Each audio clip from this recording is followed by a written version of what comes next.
receive procession.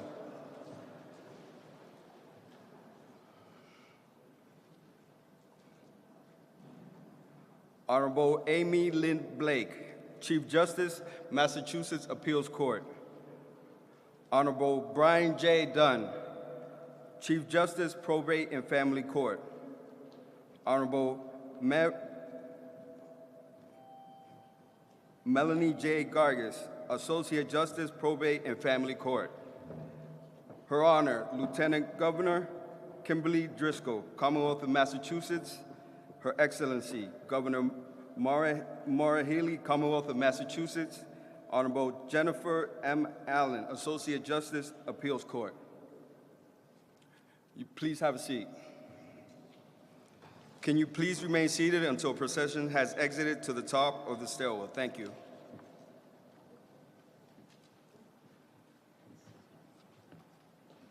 Good afternoon.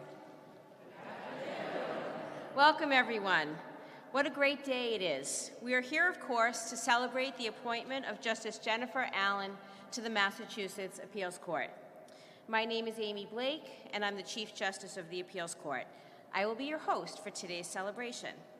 I want to take a moment to recognize some special guests that have joined us today, including the Justices of the Supreme Judicial Court, members of the Federal Judiciary, current and retired Justices of the Massachusetts Appeals Court, Trial Court Chief Justice Heidi Brieger, Court Administrator Tom Ambrosino, District Attorney Marion Ryan, Commissioner of Probation Pamerson Eiffel, members of the Judicial Nominating Commission, Bar Association leadership, Governor's Chief of Staff and legal team, and members of the Governor's Council. Welcome. Of course, all of you are here today by reason of your friendship with and support of Justice Allen over the years. I would be remiss if I did not recognize all of the members of the Probate and Family Court, judges, probation officers, judicial case managers, and administrative staff who have joined us. A special welcome to all of you. I also want to extend a special welcome to Justice Allen's family, including her husband, Bob Danishevsky, and their sons, Jack and Spencer. We are so fortunate at the Appeals Court to have Justice Allen. She has truly hit the ground running. Check the advance sheets, her cases are already out. And we know what all of you know. She is thoughtful, deliberate, intelligent, and compassionate. And she brings to our court a depth of knowledge and experience, in my opinion, from one of the most impactful courts in the Commonwealth, the Probate and Family Court. Apropos of that experience, I am pleased to introduce our first speaker, the Chief Justice of the Probate Court, Brian Dunn. Chief?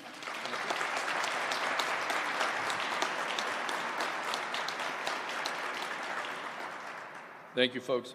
Ladies and gentlemen, distinguished guests, and honored colleagues, good afternoon. It is my honor and privilege to celebrate this milestone in the career of one of our most respected members of the judiciary, Judge Jennifer Allen. Judge Allen joins Chief Justice Blake as Probate and Family Court veterans on the Appeals Court, and no one is more excited than Chief Justice Blake to have another former Probate and Family Court judge join the Appellate Court. Because for the last decade, she's had to answer every question about the Probate and Family Court from her colleagues, and now she has Jennifer to share the burden. So I am honored to have been asked to say a few things about Judge Jennifer Allen, and I did say a few things because I know that my role as first speaker is to be quick. So, however, that is difficult when it comes to Judge Allen, but I will try.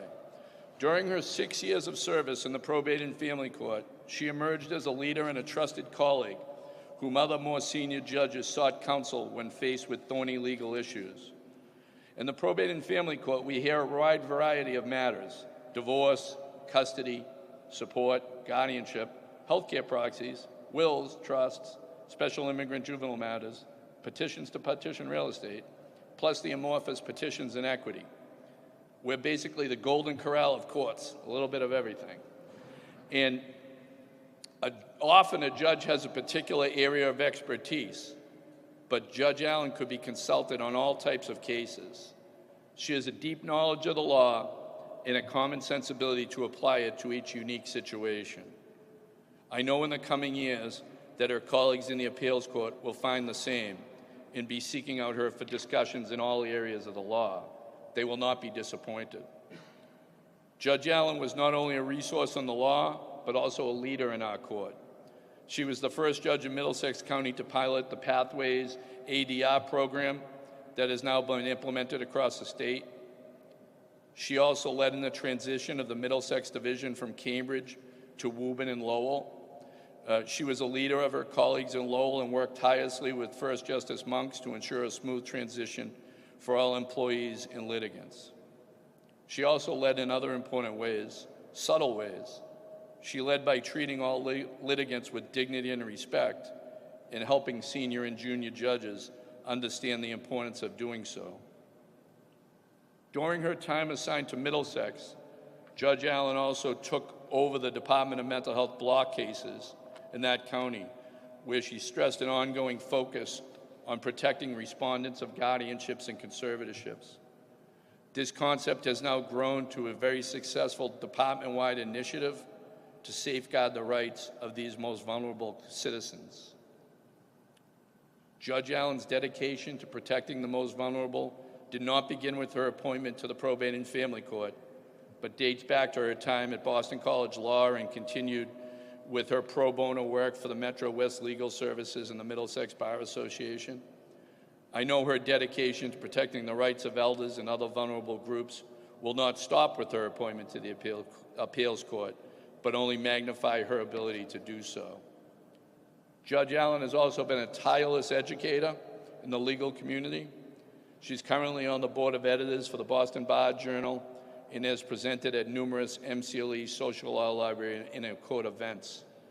Frankly, we need 3 additional judges just to fill her speaking engagements for 2026.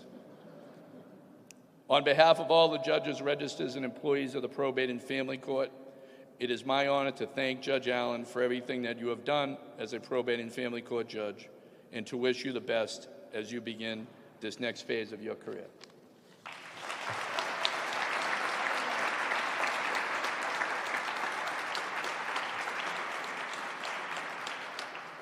Before I introduce our next speaker, I just want to take a moment to thank some people. I'd like to thank all of the security that's keeping us safe here today, including all of our court officers and court staff.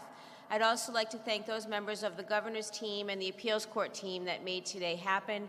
You know who you are. If I listed you all, I would forget somebody, so I'm going to take the opportunity to introduce our next speaker. Judge Melanie Gargis sits in Middlesex Probate and Family Court. I know that she is a close friend of Justice Allen, and they had the opportunity to sit together in Middlesex, which makes me wonder how the two of you got anything done. Melanie?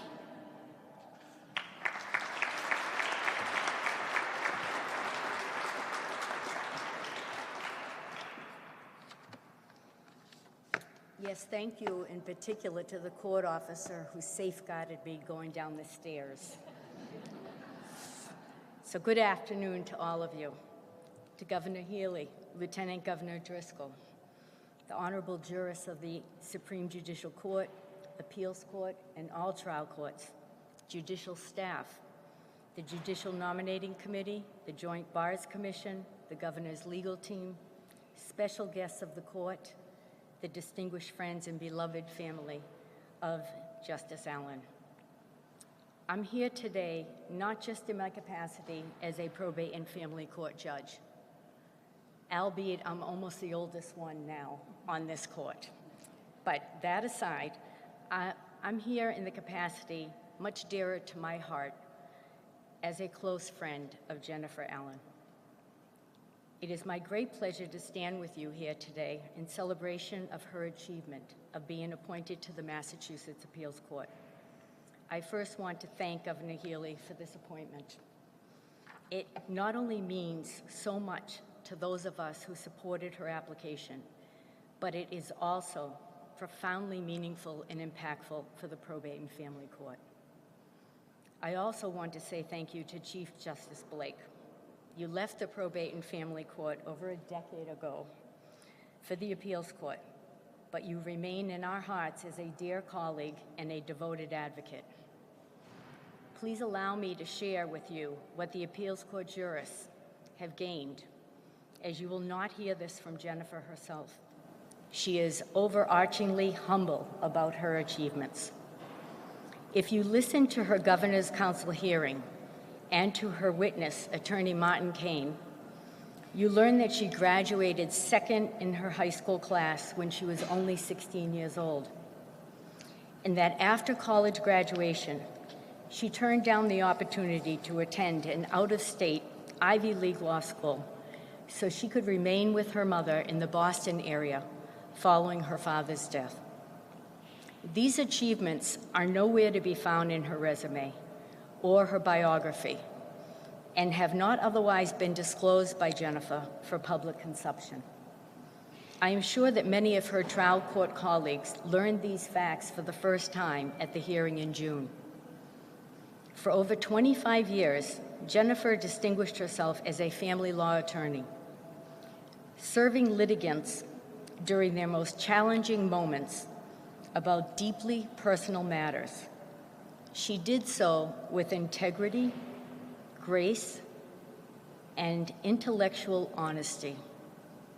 She fostered resolutions and crafted solutions that preserved their dignity with a rare blend of legal acumen, wisdom, and compassion.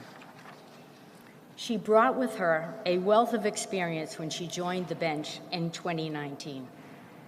Her intellectual prowess was immediately obvious. She digested facts, applied the law, and wrote cohesive orders within a very short time on the bench.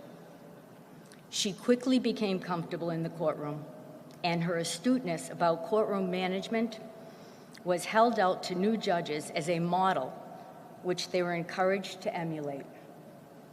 Jennifer's approach to our profession is that she is here to learn. She's never a braggart and never assumes that she is the one who has the answers, even though many of the times she does. Jennifer creates an excellent learning environment for everyone with whom she works. She shares her expertise freely in a manner that builds others up.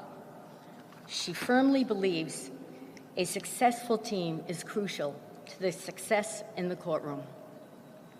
She imparts legal knowledge and best practices to her sessions clerks, her assistant judicial case managers, and her research attorneys in a way that is supportive and motivates them to succeed and improve the administration of justice.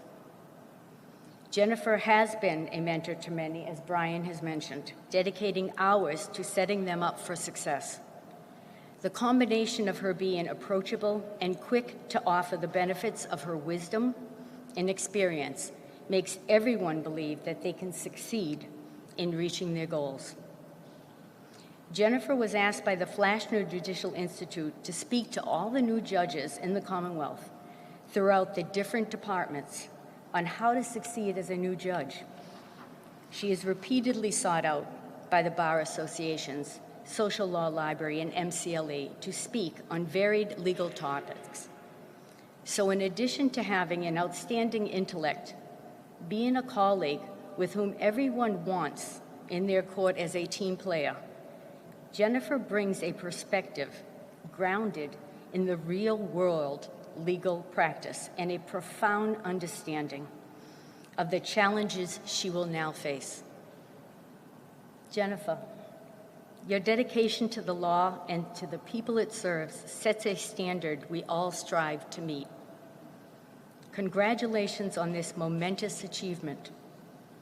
While the Probate and Family Court is losing an esteemed colleague, please know that you undertake this oath, carrying with you our admiration and profound thanks for the impact you have had on us individually and our court as a whole. Finally, someone recently asked me whether I'd be able to describe the depth of Jennifer's character. My very short answer was yes. I find that she has a moral complexity, an ability to hold principles consistently while giving weight to nuance and ethical ambiguity. She listens attentively She asks thoughtful questions. She remembers details about others. Her capacity for empathy, integrity, and accountability is vast. She has repeatedly demonstrated a steadiness under pressure with undaunted composure. Go forth, my virtuous friend, and continue to uphold the ideals of justice with the grace and brilliance that you have brought you here today. Thank you.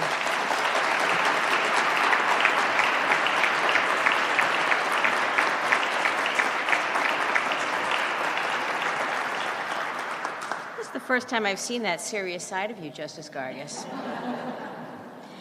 Before I bring up our next speaker, I know you're going to hear from the governor in a few moments, but I just wanted to observe, after listening to Chief Justice Dunn and to Justice Gargas, and knowing that you're an avid sports fan, a professional basketball player in your past, this appointment was a slam dunk. Our next speaker truly needs no introduction. She is well known to all of you. She has been a true partner to our governor in every respect, especially in selecting the highest caliber of judicial nominees, as this appointment so clearly reflects. She's here with us on Halloween week. Please join me in welcoming our Lieutenant Governor, Kimberly Driscoll.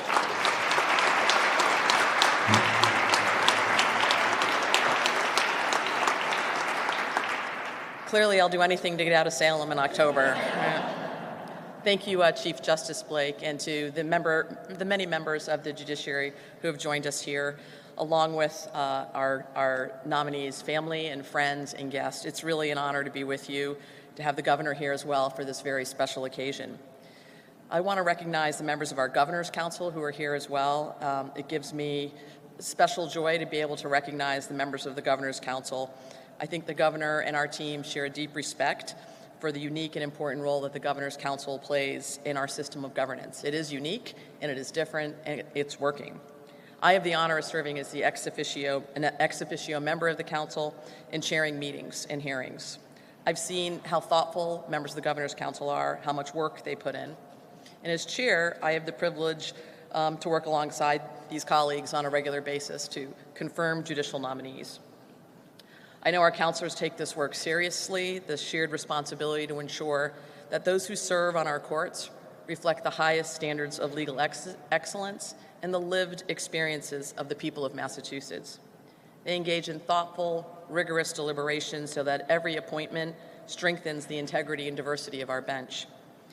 The result is a judiciary that not only interprets the law, but understands the communities it serves. In the first 2 years of this administration, the results of our partnership have been profound.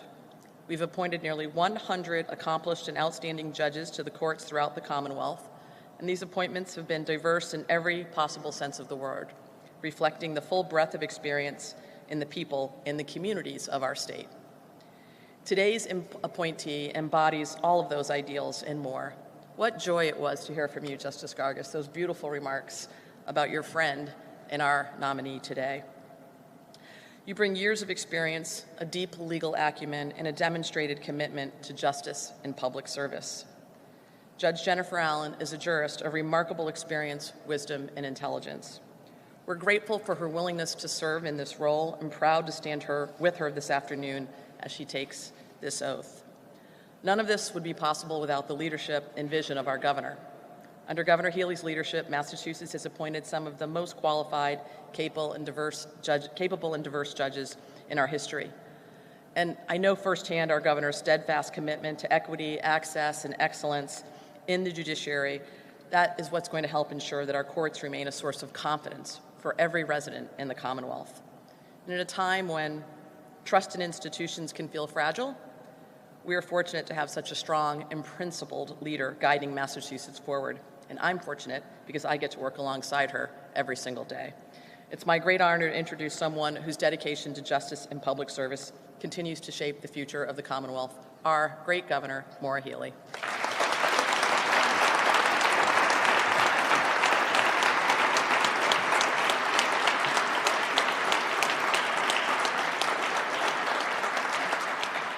Good Good afternoon, and thank you, Lieutenant Governor Driscoll.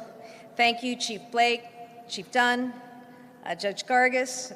It's wonderful to be here in this fantastic John Adams courthouse with everyone this afternoon. To the justices of the Supreme Judicial Court, Massachusetts Appeals Court, members of the state judiciary, our court officers, clerks, court staff, members of the legislature, governor's council, district attorneys, and members of our JNC, the Judicial Nominating Commission.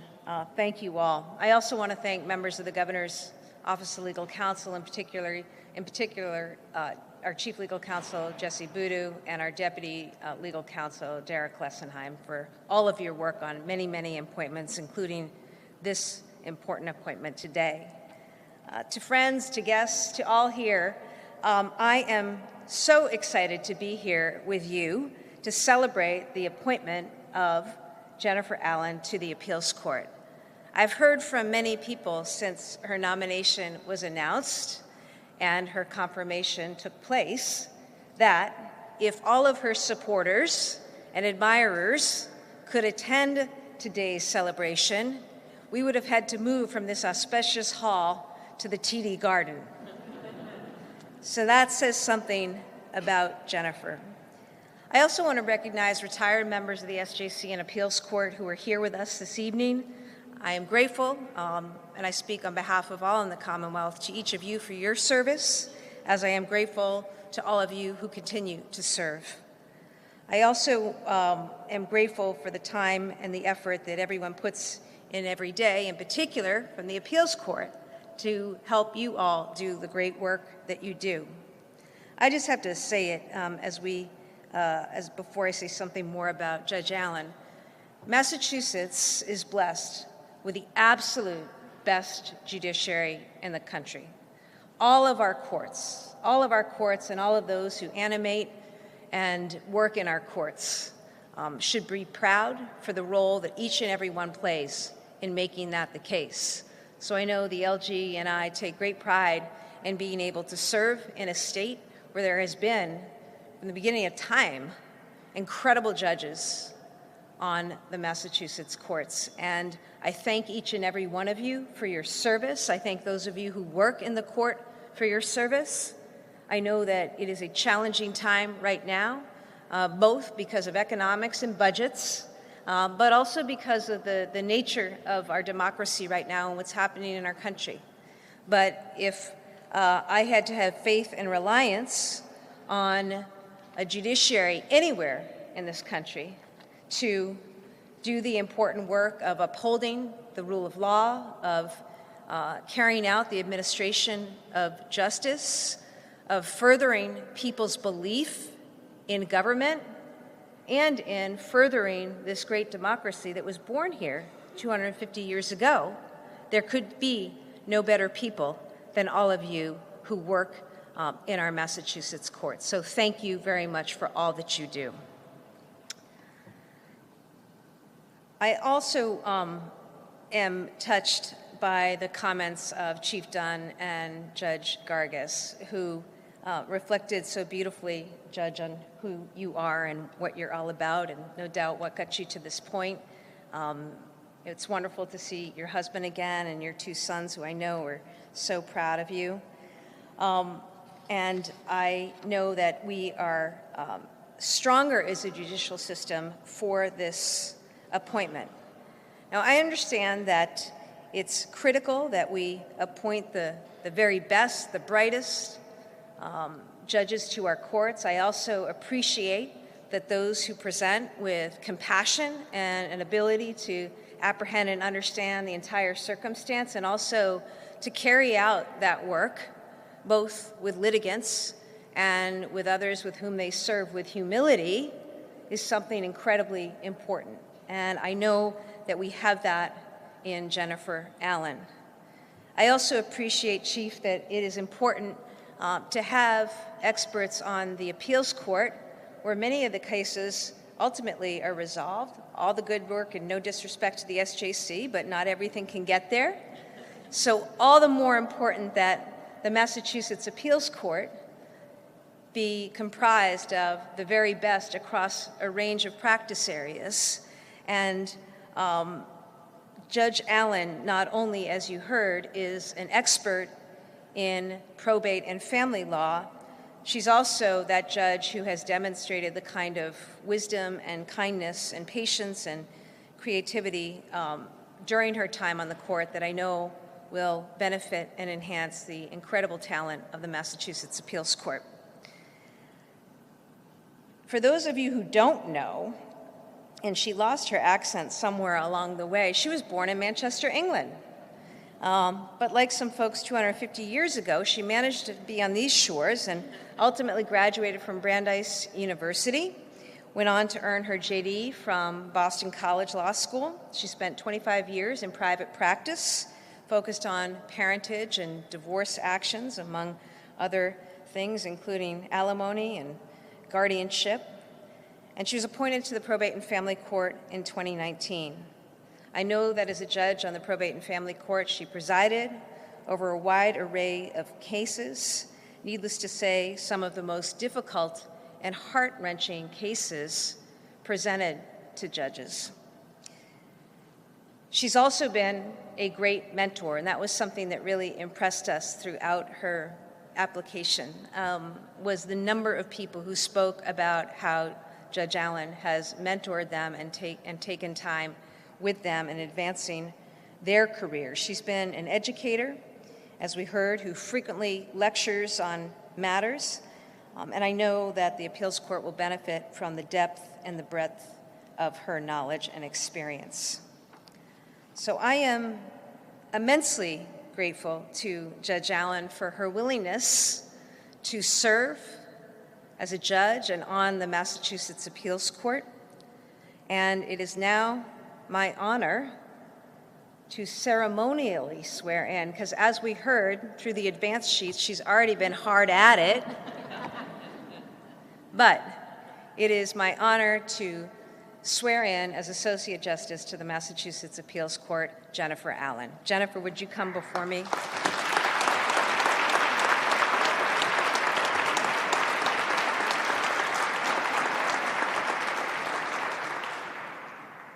And I ask you to raise your right hand and repeat after me. I, Jennifer May Allen, do solemnly swear do solemnly swear that I will bear true faith and allegiance that I will bear true faith and allegiance to the Commonwealth of Massachusetts to the Commonwealth of Massachusetts and will support the Constitution thereof, and will support the Constitution thereof. so help me God. So help me God. I I, Jennifer May Allen, do solemnly swear and affirm do solemnly swear and affirm that I will faithfully and impartially that I will faithfully and impartially discharge and perform discharge and perform all the duties incumbent on me all the duties incumbent on me as an Associate Justice of the Massachusetts Appeals Court, as an Associate Justice of the Massachusetts Appeals Court, according to the best of my abilities and understanding, according to the best of my abilities and understanding, agreeably agreeably to the rules and regulations of the Constitution to the rules and regulations of the Constitution and the laws of this Commonwealth. and the laws of this Commonwealth. So help me So God. help me God. I I, Jennifer May Allen, do solemnly swear do solemnly swear that I will support the Constitution of the United States. that I will support the Constitution of the United States. Congratulations. You deserve it.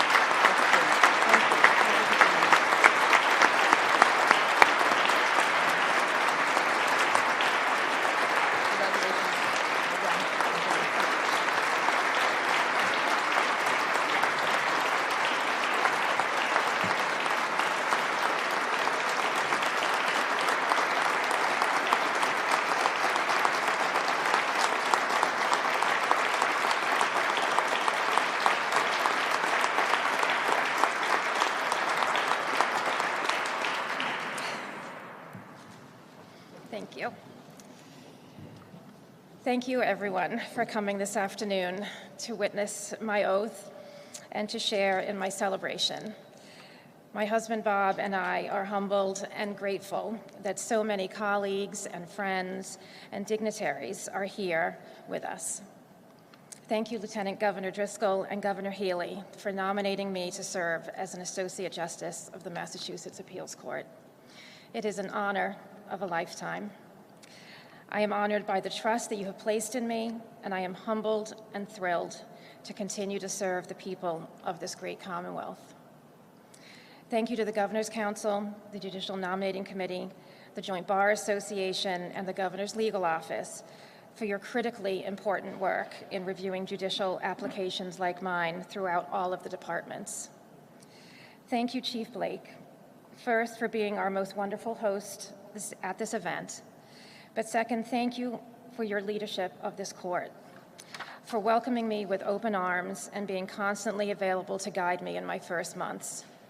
In the 10 weeks or so that I have been here, I saw quickly how much you love this court and how you want each of us, whether a judge, attorney, or staff, to succeed.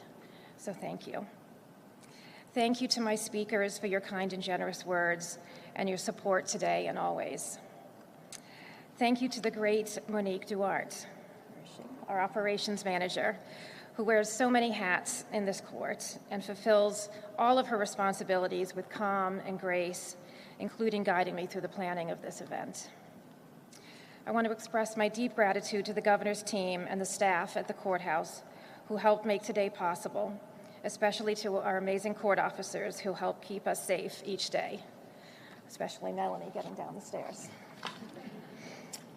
As I mentioned, I have been at the appeals court for just 10 or so weeks, and I could not have had a warmer reception.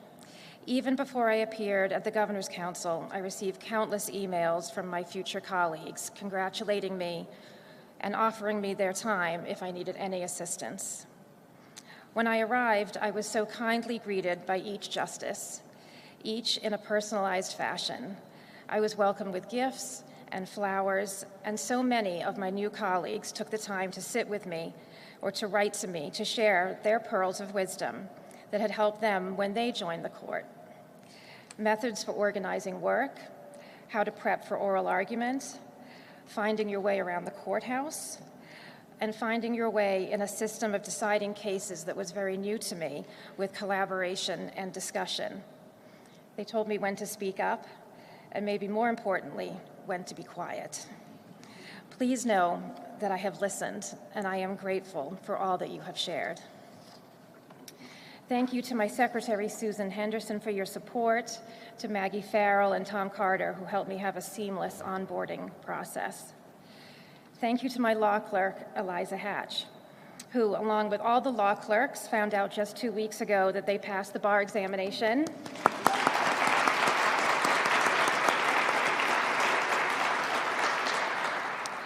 Eliza was hired last year by the chief for the open judicial spot that I ultimately filled.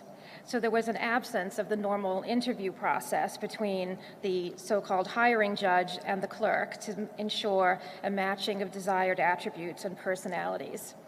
But Chief Blake, you got it so right, even if you didn't know it at the time, because Eliza has a superpower in that she is not just an excellent attorney, but she is the mother of a toddler and preschooler.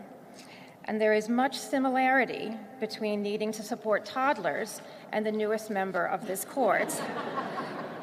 There is unending need for encouragement when faced with new daunting tasks, and equally unending need for positive reinforcement when I actually do something correctly. So many thanks to Eliza. I especially want to thank Justice Massing, who is my judicial mentor. He is endlessly kind and patient in his oversight and guidance. And maybe most importantly for me, when I have voiced what I have experienced with a steep learning curve, he has emphasized with me that I belong here and that my voice on the court counts as much as any other. So thank you to Justice Massing. As I stand here today, honored to serve, please know that I did not reach this court without the assistance and support of many. For the 24 years that I practiced, I had mentors and colleagues who showed me how to meld integrity, preparation, and advocacy in a way that honored the law and the oath we took as attorneys. Thank you to those lawyers, many of whom are here today, for making me a better attorney, a compassionate counselor, and an effective advocate for those experiencing times of powerlessness and disfavor. For the last 6 years, I had the privilege of serving as a trial court judge in the probate and family court. I loved every day that I was a trial judge.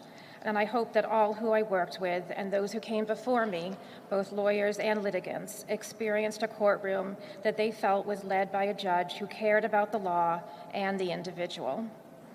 The Probate and Family Court is filled with judges, case managers, clerks, court officers, and staff who exemplify public service, who meet the public at their most vulnerable, most lost, most angry, and most confused times, try to make it clearer and better for them. I had outstanding teams, and a few names deserve a shout out today. Elizabeth Cusick, Margaret Riley, Syra Buckley, Jennifer Giacomo, and Jason Caton. I hope you know your talents, and I thank you for your friendship and your guidance. I was a successful judge because of you.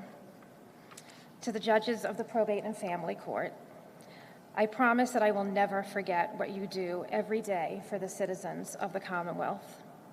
Thank you for taking care of the children, the vulnerable, the families who are in distress, those suffering from substance use disorders, and thank you for ensuring that those incapacitated by mental health disorders have someone in their corner.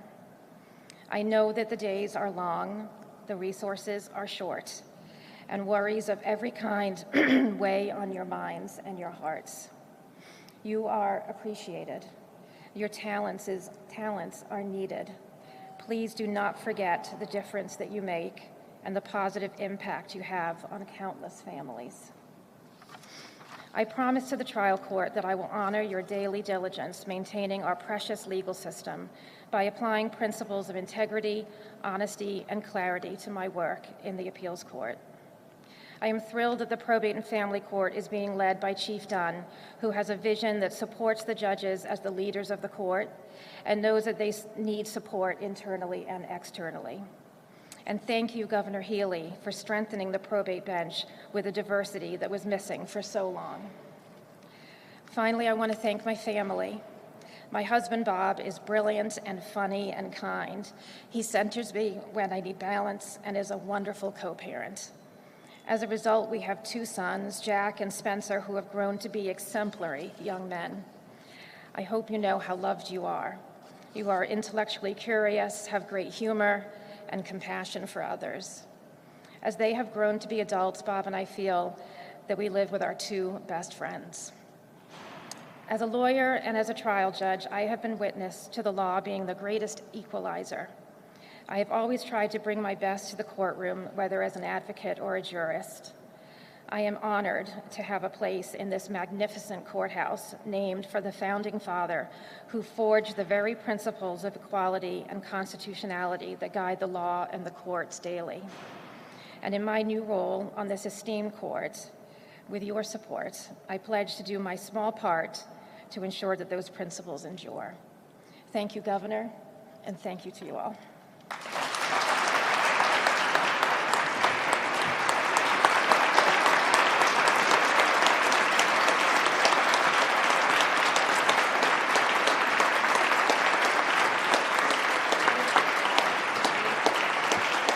You can do better than that. Let's go.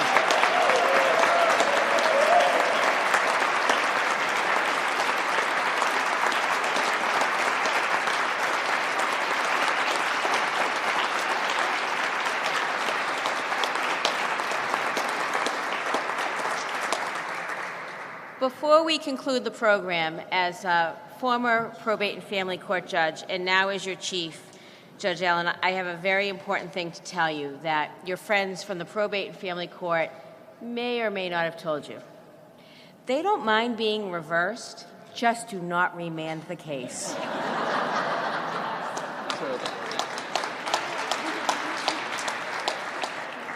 That, in fact, concludes our celebration this afternoon. Justice Allen would like to invite all of you to join her and her family up the stairs for a reception. But before we do that, I would ask if you're able to please stand and allow the recessional to make their way out. Thank you all.